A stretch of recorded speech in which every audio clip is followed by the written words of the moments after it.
j'espère que vous allez bien. Aujourd'hui je retourne dans une nouvelle vidéo et je vous retrouve du coup pour une vidéo qui est assez particulière. Elle a rien à voir avec le maquillage, mais elle a plutôt à voir avec une nouvelle passion que je me suis découvert du coup en début d'année, c'est-à-dire les livres. J'ai toujours plus ou moins lu, mais à un rythme qui était beaucoup moins intense que ce que j'ai pu avoir depuis janvier. J'ai vraiment beaucoup aimé découvrir de nouveaux livres, de nouveaux styles de lecture, etc. Et du coup je me suis dit que ça serait sympa de vous faire des versions biannuelles du coup de bilan de lecture, donc je pense que je vais appeler ça comme ça, en vous présentant tout simplement tous les livres que j'ai lus, en vous donnant mon avis dessus. Donc il y a différents styles de lecture comme je vous ai dit, que j'ai classés en 5 catégories. On a déjà ce qui est le plus simple à lire, les mangas, j'en ai lu vraiment beaucoup.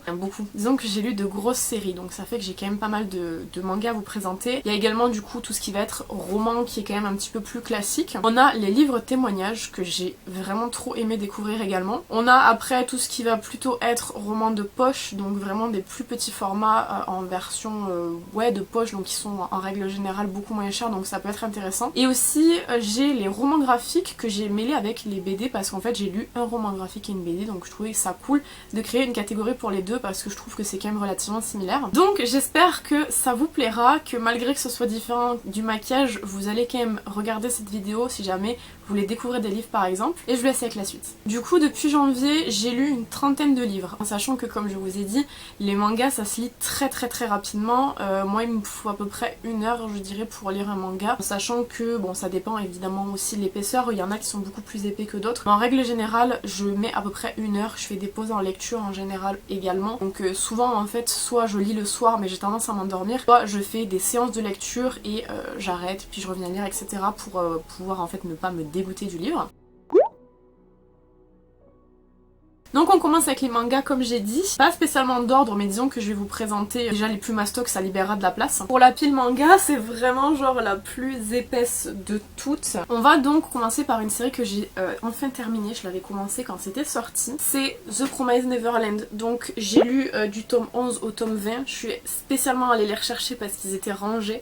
Donc j'ai terminé du coup le The Promised Neverland, donc toute la série qui existe. Cependant j'ai acheté un tome spécial donc qui est l'après The Promised Neverland. Et il y a également du coup je crois que c'est 3 tomes spéciaux, il y a le tome 0 que j'ai pas trouvé, il y a le tome sur les mamans et il y a le tome sur les amis d'enfance je crois, quelque chose comme ça. Donc il y a des éditions spécifiques que j'ai pas encore lues. Moi j'ai lu vraiment que la série classique du tome 1 au tome 20. Donc pour The Promised Neverland, au niveau de l'histoire en fait ça se passe dans un orphelinat. C'est un orphelinat qui accueille des enfants qui ont entre 1 et 12 ans je crois, il me semble, quelque chose comme ça. L'orphelinat est réglementé évidemment et est géré par une maman, donc c'est une femme qui s'occupe des enfants. En règle générale il y a quand même pas mal d'enfants dans l'orphelinat. Donc du coup nos héros principaux ça va être vraiment 3 enfants qui vont découvrir que finalement l'orphelinat semble plus ressembler à une ferme, qu'on les élève pour leur viande pour ensuite les envoyer être dégustés par des monstres. Voilà, tout simplement, des monstres, des démons, vous appelez ça comme vous voulez. Et du coup ils vont forcément élaborer un plan pour pouvoir s'enfuir de l'orphelinat. C'est un manga que j'avais découvert à sa sortie, donc il y a vraiment très longtemps, je crois que c'était 2019 il me semble. J'avais acheté le premier tome puisque en fait le premier tome j'ai la version spéciale qu'ils avaient faite avec la couverture qui se change de côté et je suis trop contente parce que du coup c'est un petit peu genre rare maintenant. Mais j'ai arrêté, du coup j'avais arrêté à partir du tome 11 de lire parce que j'aimais plus trop l'histoire en fait, j'ai trouvé que ça s'éparpillait beaucoup trop. Finalement j'ai repris suite au conseil d'une amie qui elle a regardé l'animé. Par contre l'animé je l'ai pas terminé, je le trouve pas très ouf. Mais du coup moi le manga je l'ai bien aimé. Après c'est peut-être pas mon manga préféré mais disons que c'est la plus grosse série que je possède chez moi et que j'ai terminée. Forcément j'ai One Piece mais j'ai genre 10 tomes sur les 100 qui sont sortis. Là il y en a 20 qui sont sortis, j'ai les 20. Très évidemment les épisodes spéciaux un petit peu, mais sinon je les ai tous et je suis très contente et très fière de l'avoir terminé. D'autant que comme je vous ai dit je l'ai découvert un peu par hasard et pour le coup je l'ai vraiment beaucoup aimé et je vous conseille de le lire. Après c'est vrai que quand vous vous engagez dans une série de 20 tomes c'est mieux d'acheter les 20 quoi, donc voilà, après vous faites comme vous voulez. Mais c'est vrai que moi j'ai beaucoup aimé l'histoire, je la trouve intéressante mais je conseillerais plus de lire le manga que de regarder l'animé parce que je l'ai vraiment pas trouvé terrible. Deuxième série complète que j'ai terminée c'est Juge du coup, donc il y avait 6 tomes donc c'est pas très long. En règle générale le mangaka qui s'occupe de Juge il fait pas de trop grosses séries, il a fait d'autres séries dont une récemment qui est Dead Company je crois. On avait eu Duped et on avait eu un autre, je sais plus trop comment il s'appelle, mais en tout cas Juge, c'était ma soeur qui les avait achetés et du coup je les ai lus. Pour le coup j'ai adoré l'histoire, donc on se situe dans un endroit, donc quand on arrive en fait le personnage principal a un masque sur la tête, donc c'est un masque de lapin je crois si je me trompe pas. Il se trouve dans une pièce, donc un tribunal, et en fait il se rend compte qu'il y a différentes personnes qui sont jugées pour des péchés qu'ils ont commis et du coup tout au long de l'histoire vous découvrez qu'est-ce qu'ils ont fait, le pourquoi du comment et tout, et la fin elle est extrêmement intéressante, j'ai vraiment adoré. Ça m'a donné envie du coup de lire les autres, donc l'autre c'était Secret que j'ai un tome de Secret que ma soeur avait acheté mais impossible de trouver les autres en magasin donc c'est chiant, mais j'ai vraiment adoré Juge. On avait regardé également le film qui était sorti mais qui est quand même relativement vieux, c'était très très bien et j'ai trouvé que c'était cool parce qu'en fait le film suit pas vraiment le manga, il y a sensiblement en fait la même chose qui se passe mais c'est quand même assez différent, donc si vous avez vu le film vous pouvez quand même lire les mangas et si vous avez lu les mangas vous pouvez quand même regarder le film, ça sera quand même intéressant. Donc pour le coup Juge également j'ai beaucoup aimé, j'ai préféré Juge à The Promised Neverland mais je pense que c'est parce que c'est beaucoup plus réduit. Pour le coup je vous le conseille si vous aimez un petit peu l'horreur, c'est vraiment pas mal. Et là on est que sur des tomes 1 de quelques trucs donc je vais vous les présenter quand même. Donc on a déjà pour commencer Blood Lad, donc ça c'était moi qui l'avais offert à ma soeur il y a quelques années, c'est un truc qui est quand même pas récent en fait, je crois que c'est 2018, il y a un manga qui est sorti mais il y a également un anime qui est disponible. J'ai lu le premier tome, j'ai bien aimé. Est-ce que c'est quelque chose que j'achèterais? Je pense pas, on est sur une série de 17 tomes si je me trompe pas, je trouve que ça fait quand même vraiment beaucoup. On est du coup dans une sorte d'enfer, le personnage principal est un peu le maître des enfers entre guillemets. Il est fan du Japon, il est fan de la culture japonaise, il est fan des mangas, il est fan des jeux vidéo et il est fan du coup des japonaises et du coup il y a une japonaise qui s'infiltre dans l'enfer et lui il est forcément extrêmement intrigué, il va la voir et il se trouve en fait que cette personne décède dans l'enfer et devient un fantôme et lui il veut l'aider en fait à pouvoir quitter cet enfer là pour pouvoir retrouver sa vie d'avant. Donc c'est très intéressant. Maintenant je pense que comme je vous ai dit 17 tomes ça fait quand même un peu beaucoup pour moi, donc je pense que je regarderai l'anime directement, ce sera beaucoup plus simple en fait, ça prendra beaucoup moins de temps. Donc j'ai quand même bien aimé l'histoire mais pour le coup pas suffisamment pour acheter toute la série. Ensuite un qui était en wishlist et que je voulais absolument lire, c'est Fait l'un pour l'autre, donc c'est une petite série de 6 mangas, je crois 6 tomes, donc c'est pas vraiment énorme. Il n'y a pas d'anime qui est sorti je crois sur cette série là. Donc là c'est un petit peu plus mignon, on est beaucoup moins sur des trucs très dark et tout. On est sur un personnage principal, donc je vous dis à chaque fois personnage principal parce que pour retenir les noms c'est pas possible, il y en a vraiment beaucoup trop entre les livres, les mangas et tout. Le personnage principal adore les chats, il est très fan de chats, ça me rappelle ma propre personne et il aimerait énormément en avoir mais le problème c'est que ses sœurs sont allergiques aux chats et que lui il n'arrive pas à avoir de vrai contact avec les chats. Si vous avez déjà eu des chats ou si vous avez déjà vu des chats dans la rue, sachez que les chats sont tous comme ça et vous le savez, ils sont c'est eux qui décident en fait, donc s'ils n'ont pas envie de vous parler, vous parlent pas. Donc lui les chats ne le calculent pas du tout, sauf une chatte de rue qui le voit en fait tous les jours quand il va à l'école et un jour elle disparaît donc il part à sa recherche et sur son chemin du coup il tombe sur un maître chat et il souhaite en fait que le maître chat lui apprenne à renouer des liens en fait avec les chats tout simplement. Donc c'est un peu dans cet univers là qui est quand même assez mignon, c'est pas vraiment des trucs où c'est qu'il va y avoir du sang comme dans Juge par exemple, on est vraiment sur un truc un peu plus calme et tout et la série est pas très longue donc je pense que je prendrai les prochains tomes quand je sais pas parce qu'il y a beaucoup d'autres livres qui sont dans ma wishlist de livres donc faut que je fasse des choix mais j'ai quand même bien aimé et si jamais vous aimez les trucs un peu plus posés je vous le conseille. Ensuite j'ai un tout petit livret découverte qui était avec un tome de The Promised Neverland, je l'ai lu donc je voulais vous dire ce que j'en pense. Je sais pas, je pense pas que ça puisse être considéré comme un tome 1 et c'est Machel comme ça donc je crois que c'est relativement récent. Le personnage principal adore les choux à la crème, il adore le sport, il n'a pas de magie et il vit dans un monde où tout le monde doit avoir de la magie sinon ils sont guillotinés. Il vit avec son grand-père, je crois qu'il l'a vraiment isolé à la montagne, il lui a interdit d'aller en ville sans que quelqu'un l'accompagne, en l'occurrence son grand-père et évidemment comme partout quand on interdit quelque chose à un personnage dans un film ou dans une série il le fait. Donc il est parti en ville, il s'est fait attraper et du coup comme pour un petit peu éviter de se faire tuer, il a proposé de s'inscrire à l'école de magie et du coup je pense que par la suite on va découvrir qu'est-ce qu'il va être capable de faire dans l'école de magie. C'est pas mal, c'est pas trop mon registre à moi, en tout cas j'ai pas spécialement énormément accroché. J'ai trouvé que c'était bien et ça se lisait mais pour le coup je suis pas jusque aller l'acheter quoi, donc du coup voilà, je voulais quand même vous en parler parce que je l'ai lu mais j'ai pas eu spécialement de gros coups de cœur sur cette histoire là. Dernier manga et c'est vraiment un coup de cœur et c'est assez particulier parce que pour le coup quand je l'ai vu en magasin je me suis posée, je me suis dit oui ou non. Genre là il y a pas de... Enfin l'histoire est tellement étrange, je me suis dit qu'est-ce que je fais? Et je l'ai pris, et j'ai bien fait. C'est Rooster Fighter, donc c'est très récent, c'est sorti au mois d'avril le premier tome, le deuxième tome sort au mois de juillet, et le troisième tome je crois que c'est en septembre. Comme sa couverture l'indique, c'est sur un coq. Donc oui, c'est extrêmement bizarre. On est dans un monde où la planète est comme ravagée par des sortes d'énormes monstres qui sont vraiment très très imposants, et absolument personne ne peut rien faire contre ces monstres-là, que ce soit les humains, que ce soit n'importe qui, sauf un coq qui se bat littéralement contre les bestioles et qui les dézingue. Ce que j'ai beaucoup aimé dans cette histoire-ci, donc déjà c'est un petit peu l'aspect improbable qu'a l'histoire, que concrètement personne sur la planète aurait misé sur les coqs. Tant je trouve ça intéressant parce que justement ça change de ce qu'on peut avoir. Le coq, il a un tempérament qui est absolument incroyable, il ne se laisse pas faire, que ce soit par n'importe qui. Les dessins sont absolument magnifiques, que c'est extrêmement bien dessiné. Je vais peut-être pas vous spoil, mais je vais essayer de vous montrer quand même des dessins parce que je les trouve vraiment incroyables. Il y a vraiment du boulot de ouf, et je trouve qu'on n'en entend pas du tout parler parce que moi je l'ai vraiment vu en fait en magasin. J'en avais pas du tout entendu parler, mais alors vraiment les dessins ils sont magnifiques, je les trouve vraiment trop beaux. Donc ça, si j'ai l'occasion, ça sort du coup je crois le 6 juillet, si j'ai l'occasion de pouvoir le prendre avant de partir je le prendrai, mais sinon je prendrai quand même le tome 2 en revenant parce que j'ai vraiment adoré, et c'est une série de 3 tomes, donc il n'y en a vraiment pas beaucoup. Par contre c'est une édition limitée, j'ai vu derrière, donc si jamais vous le voulez n'hésitez pas.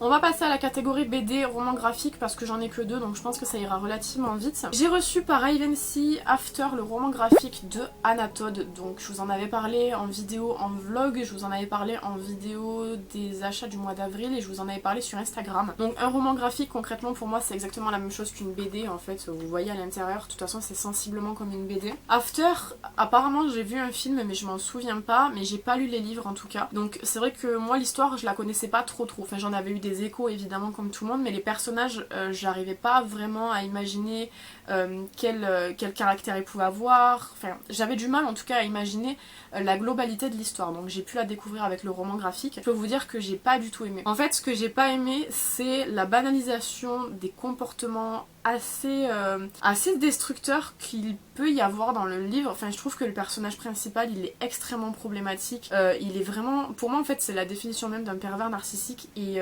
j'arrive pas à comprendre qu'on puisse glorifier ça, donc j'ai pas du tout aimé. Alors après j'ai une interprétation qui est comme ça, mais l'interprétation elle est propre à chacun. Pour le coup After vraiment les dessins sont absolument incroyables, c'est vraiment très bien dessiné, c'est beau, c'est lisse, c'est très bien diffusé en fait dans le livre, et pour le coup c'est vraiment le personnage que j'ai détesté, et même l'idée même d'avoir mis un livre qui tourne autour d'un personnage qui est aussi problématique, personnellement je suis pas fan du tout. J'ai bien aimé découvrir le style roman graphique comme je vous dis, les dessins en soi il n'y a aucun problème, mais c'est plus en fait le personnage vraiment que j'ai trouvé absolument horrible, et le glorifier comme ça en faisant un livre et en montrant que ça...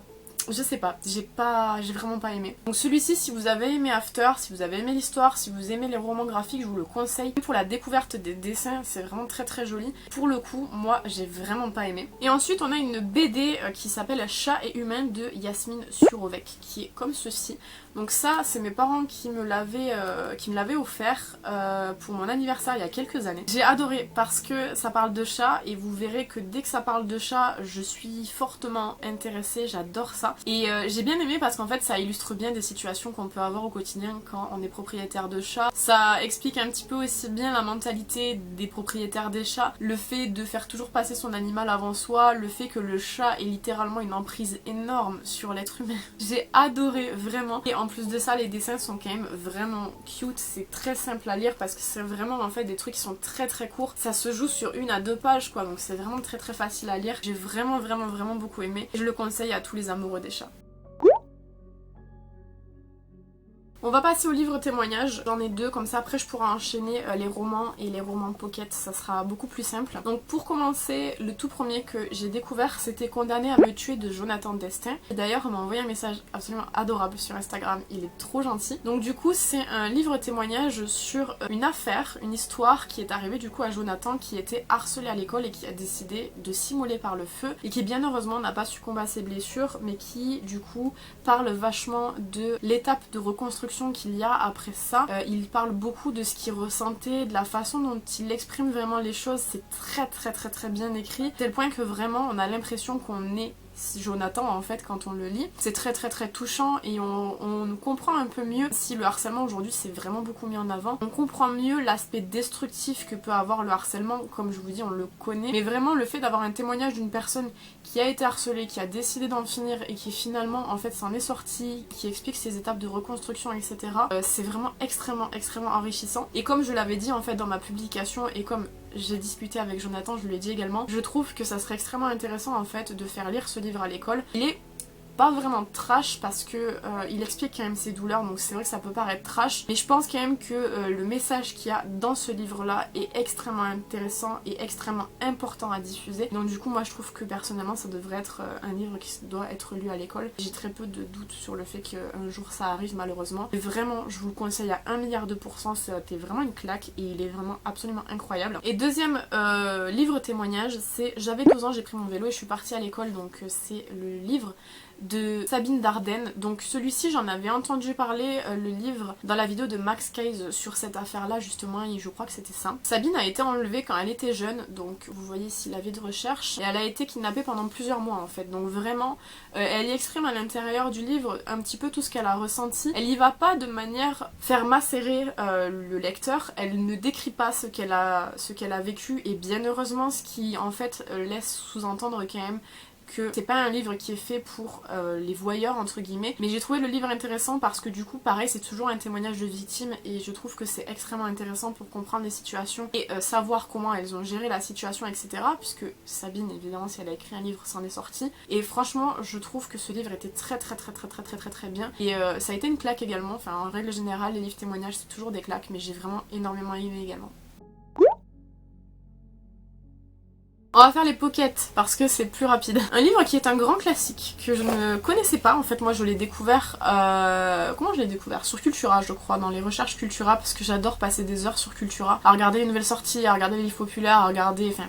Et je suis aussi sur Glyph, qui est une application qui est faite pour noter les livres, et ils font des sélections tous les jours. Ils vous proposent des sélections par rapport à ce que vous avez lu et ce que vous avez aimé, et c'est très bien également. Donc j'ai des livres quand même qui sont dans ma wishlist à cause de Glyph. Du coup c'est La ferme des animaux de George Orwell, qui est un roman qui a été déjà traduit il y a quelques années, mais qui du coup a été retraduit. Alors initialement j'avais vraiment peur que le roman ait été traduit de manière à ce que ce soit trop compliqué à comprendre, mais en fait ça va. Moi je vous ai pas expliqué, mais je suis plus dans la lecture facile, je suis pas trop langage soutenu et tout, c'est des trucs qui je trouve très compliqués à lire, et comme je vous ai dit je lis beaucoup le soir, donc si je lis des trucs compliqués, on n'est pas sorti quoi. Donc pour ce roman-ci, on est dans une ferme qui est dirigée par un propriétaire de ferme, un fermier tout simplement, qui un jour en fait se fait littéralement voler sa ferme par ses animaux, qui décident en fait d'instaurer une sorte de régime selon lequel les animaux sont supérieurs à l'homme, et on a du coup différents animaux qui collaborent ensemble dans cette vision-ci de pouvoir en fait récupérer la ferme. On a notamment des cochons, on a des poules, on a des ânes, on a des chevaux, on a énormément d'animaux qui du coup comme je vous dis forment un gros groupe en fait, ils gèrent la ferme eux-mêmes etc.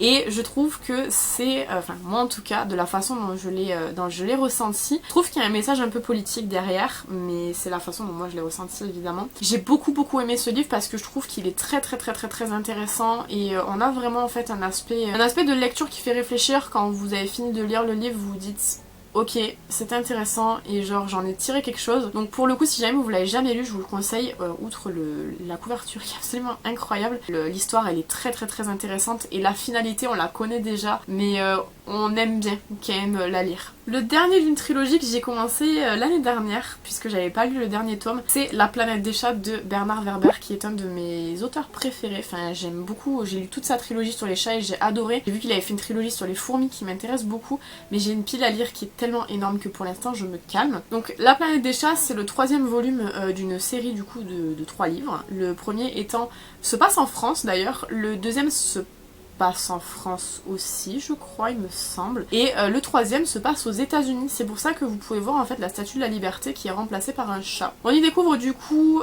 l'histoire de Bastet qui est un chat d'appartement, et du coup, enfin ça c'est au tout premier tome mais vous allez comprendre, je vais faire le déroulé, et Bastet en fait elle se trouve investie d'une mission quand des rats décident de prendre d'assaut la ville de Paris et la réduit totalement à néant. Donc dans le premier tome en fait on est vraiment axé sur Paris, ce qui va se passer à Paris etc. Deuxième tome c'est à peu près pareil et le troisième tome on est carrément aux États-Unis, donc Bastet est aux États-Unis avec les coéquipiers qu'elle s'est faites et ils sont un peu investis d'une mission. Ils veulent en fait que les chats réussissent à libérer les États-Unis entre guillemets. C'est une trilogie que j'ai beaucoup aimée. Maintenant j'ai quand même une petite réserve sur le tome 3 parce que j'ai beaucoup aimé l'histoire. Toujours, j'adore les personnages et ça m'a fait quand même un petit pincement au cœur de me dire que je les retrouverai pas dans un prochain tome, même si je pense que 3 tomes c'était largement suffisant. La fin pour moi est très touchy. C'est pas une fin en fait, c'est genre vraiment quelque chose qui pourrait laisser sous-entendre que l'auteur a voulu laisser une option d'un 4e tome. Enfin moi en tout cas c'est de la façon dont je le perçois et j'ai trouvé que c'était un peu dommage en fait de faire une trilogie et de pas boucler réellement pour de vrai à la fin du tome 3. Donc je l'ai quand même bien aimé parce que j'ai beaucoup aimé l'histoire de base, les personnages etc. Mais pour moi le gros point négatif de ce tome 6 c'est qu'on n'a pas de fin quoi. On va terminer du coup avec 2 livres d'un auteur que j'ai découvert et qui est également un de mes auteurs préférés, Guillaume Musso, et je vais commencer par Ce que je t'aime parce que j'ai vraiment adoré ce livre. Pour faire un petit message un peu émouvant, c'est le premier livre que j'ai lu depuis ma relecture, donc le tout premier livre de janvier, et c'est lui qui m'a fait retomber en amour avec la lecture. Comme je vous dis, j'ai toujours plus ou moins lu, mais cet amour fort de la lecture je l'avais jamais eu, donc pour vous dire, je suis tombée amoureuse de la lecture grâce à ce livre là. On est du coup sur un livre où le personnage principal, donc du coup c'est un homme qui est sans domicile fixe, qui un jour en fait se retrouve comme par hasard dans la rue avec son ex-femme et ils ont en fait se sont séparés à l'ancienne parce qu'ils ont perdu leur fille dans un square je crois, quelque chose comme ça, et du jour au lendemain en fait la fille réapparaît, donc ils la retrouvent, cependant elle ne parle plus et du coup bon, ils essayent de comprendre pourquoi elle parle plus etc. Et le livre déjà il se lit très facilement et très rapidement. Je l'ai bouffé en 4 jours je crois, quelque chose comme ça, vraiment c'était absolument incroyable. J'avais tellement envie de connaître la fin. La fin elle est bouleversante, elle est vraiment incroyable. Je pense que c'est vraiment la meilleure fin de livre que de tout ce que j'ai pu vous présenter. J'ai pas de mots pour décrire à quel point elle est touchante et à quel point en fait l'histoire elle est incroyable quand on la reprend. Quand vous terminez un livre et que vous reprenez l'histoire depuis le début dans votre tête, vous vous dites waouh, et bah c'était waouh. Alors ce livre il est absolument incroyable, je vous conseille toutes les gens qui m'ont regardé cette vidéo, je vous conseille de le lire. Incroyable, génial, absolument divin. Genre j'adore ce livre et ouais, je vous le conseille. Et du coup, le deuxième de Guillaume Musso, c'est L'Appel de l'Ange, voilà, qui est comme ceci. Alors pour celui-ci, l'histoire est complètement différente puisqu'en fait, on a 2 personnages qui ne se connaissent pas, qui sont dans un aéroport et qui en fait échangent leur téléphone sans faire exprès après s'être rentrés dedans en fait. Du coup, bah est-ce que si jamais ça venait à vous arriver, vous regarderiez dans ce téléphone-ci? Je pense que oui. C'est ce que les personnages font et découvrent un petit peu les histoires des uns des autres et du coup c'est assez rigolo. Après, j'avouerai quand même que ce livre-là, je l'ai pas autant aimé que le premier que je vous ai présenté de Guillaume Musso. Pour la simple et bonne raison que je pense que le premier m'a tellement bouleversée que c'était pas possible d'aller au-delà. J'ai d'ailleurs un autre livre de Guillaume Musso à lire qui est La femme de papier je crois, ou La fille de papier, qui a l'air très bien également, mais je vous avouerai que si vous deviez choisir un premier livre de Guillaume Musso, prenez plutôt Parce que je t'aime parce qu'il est vraiment très bien. Celui-là je l'ai bien aimé mais sans plus quoi. Et on va terminer avec les romans classiques. J'en ai 3 à vous présenter. On va commencer par mon dernier en date, c'est Hadès et Perséphone de Scarlett Sinclair que j'ai reçu par Ivancy et dont je vous ai fait tout un post sur Instagram également. Gros coup de cœur pour ce livre. Donc c'est le tome 1, c'est A Touch of Darkness qui est juste ici. Vous avez le tome 2 qui est sorti début du mois de juin et vous avez le tome 3 qui va sortir en juillet. Le tome 2 je le veux trop mais pour l'instant il faut que je termine des livres quand même parce que j'en ai vraiment beaucoup. Donc ce livre-ci, pour pas vous mentir, au tout départ sur Ivancy je voulais pas le prendre parce que je me suis dit c'est de la mythologie, ça va me faire chier comme pas possible. Pour le coup ça a tellement été remis au goût du jour que c'est trop intéressant, genre j'ai vraiment adoré ce livre. Ça parle tout simplement de Hadès, roi des enfers, et de Perséphone, déesse du printemps. Voilà, donc c'est aussi simple que ça. Ça décrit en fait là pour le coup leur rencontre, la façon, ouais ils se sont rencontrés, tout ce qui va autour etc. Le seul point que moi je trouve un peu négatif c'est de la new romance, je sais pas si je vous l'ai dit. Le seul point que je trouve assez négatif c'est que on est sur du 400 pages et que vous avez je pense 200 pages d'histoire et 200 pages où il y a que des scènes de cul, mais genre vraiment des scènes de cul. Donc c'est un peu chiant pour les gens qui apprécient pas trop. Donc moi en fait ce qui m'intéressait surtout c'était l'histoire et pas trop ces scènes là. Donc bah j'ai subi un peu ces pages. Mais en tout cas l'histoire en elle-même elle était tellement bien que ça me dérangerait pas d'acheter le tome 2 parce que franchement j'ai vraiment beaucoup aimé et j'ai trouvé qu'il était absolument incroyable. Un truc un peu cute, là ça va être des trucs cute à peu près cute. Le deuxième du coup c'est Edgar et les 999 âmes de Marlies Haroldt qui est comme ceci. Celui-ci je l'avais eu chez Nose il y a vraiment longtemps, je sais pas, quelques années, franchement je saurais pas vous dire. Donc on est avec Edgar qui est un chat d'appartement également, qui est en fait chez une vieille dame en fait très sympa qui s'appelle Emma et qui s'occupe très bien de lui en fait. Il a vécu vraiment, enfin c'est un petit chat mais il a déjà vécu pas mal de mois enfermé dans un appartement, donc il a vraiment en fait un train de chat d'appartement et du jour au lendemain Emma décède et du coup Edgar est obligé du coup de partir de l'appartement et de découvrir un petit peu le monde hostile qu'il y a dehors et il se fait des amis et il se sent investi d'une mission quand il se rend compte qu'il y a une sorte de bestiole qui vient et qui récupère des âmes dans la ville. Donc du coup il va chercher à comprendre pourquoi et c'est un livre qui est plutôt mignon, plus mignon en fait que vraiment intéressant. Je l'ai terminé par presque obligation, même si je l'ai trouvé cute, c'était pas l'histoire qui me happait le plus on va dire. Disons que par exemple, si je dois prendre en exemple celui que je vous ai présenté juste avant, l'histoire de Hadès et Perséphone était beaucoup plus intéressante pour moi que ça. Ça je crois de toute façon que c'est un livre jeunesse, donc c'est peut-être aussi pour ça. Mais il était quand même mignon à lire, c'était un livre qui faisait passer le temps, et c'est pas non plus le livre incroyable quoi. Et le dernier livre c'est Les loups ne se mangent pas entre eux de Victoria Scott, qui est un livre que j'ai acheté chez Nose également, je l'avais payé 3 fois rien. Dans ce livre-ci, on découvre une jeune femme qui est le héros de cette histoire, qui du coup vit en Arctique je crois, enfin en tout cas elle vit vraiment dans un village qui est genre paumé au possible. Son père et sa sœur vivent avec elle, leur mère n'est pas là, on apprend dans l'histoire je crois qu'elle est partie ou qu'elle est décédée, je sais plus, je crois qu'elle est partie il me semble. Il y a une sorte de tempête, on va dire une tempête de neige, vous savez les tempêtes qu'il y a dans les pays froids, ici on n'a pas ça. Et en fait son père et sa sœur décident de partir au village le plus proche, enfin à la ville la plus proche, et elle se retrouve toute seule à devoir gérer du coup cette tempête avec des amis qui sont restés dans la ville et ils vont devoir traverser la forêt pour pouvoir rejoindre la ville. Cependant la forêt est infestée depuis quelques temps par des loups, étant donné qu'en fait la chasse a fait que les loups galèrent à trouver de la nourriture et se sont rapprochés de la ville. Donc en fait on les suit vraiment du début de la tempête au moment en fait où ils arrivent à traverser la forêt, donc on suit vraiment toute l'étape dans la forêt. C'était plutôt pas mal, c'est pas mon livre préféré concrètement, l'histoire tenait, c'était assez intéressant. Par contre pareil que pour Bernard Werber et La planète des chats, je trouve qu'il y a une fin qui est pas ouf, disons qu'il y a des personnages qui sont partis en plein milieu, on sait pas où ils sont partis. Je sais pas ce qu'ils font. Ils sont partis, vous en entendez plus jamais parler. C'est un peu dommage pour ça, il y a des personnages, j'aurais bien aimé savoir ce qu'ils devenaient quoi. Mais pour le coup voilà, le livre est quand même très bien. J'ai bien aimé l'histoire, c'est pas mon coup de cœur énorme, mais il était très bien. Moi ce qui m'a fait acheter c'était la couverture que je trouvais trop bien. Et il faut savoir que l'auteur, pour avoir un avis très pointu sur les loups, a fait des séjours avec des loups pour voir un petit peu leur comportement, comment ça se passait, etc. Et elle en parle à la fin du livre, c'est trop mignon. J'ai bien aimé ce livre là, mais c'est pas mon préféré quoi. Voilà, donc je vous les ai tous présentés, je vous ai donné mon avis sur tous ces livres là, donc il y en a vraiment beaucoup comme vous voyez. J'ai démoli toute ma bibliothèque, enfin ma bibliothèque de fortune, pour pouvoir les récupérer et vous en parler. J'espère que ça vous aura plu, même si comme je vous dis c'est pas vraiment le thème principal de ma chaîne. J'ai quand même envie de faire ces vidéos là de temps en temps, donc 2 fois par an je pense. Je vous ferai la prochaine au mois de décembre ou au mois de janvier parce que il faut que je lise des livres. On est pas mal entamé là, mais c'est vrai que j'ai plus trop le goût en ce moment de lire, enfin j'ai plutôt le temps en fait avec les vidéos de cet été, c'est très compliqué d'avoir du temps pour faire des trucs. Je sais que cet été je vais lire de ouf, donc j'ai trop hâte de vous parler des livres que j'aurai découverts. N'hésitez pas à me dire dans les commentaires si vous aimez bien ce genre de vidéos là ou pas. Quant à moi je vous retrouve bientôt dans une prochaine vidéo. En attendant, prenez soin de vous.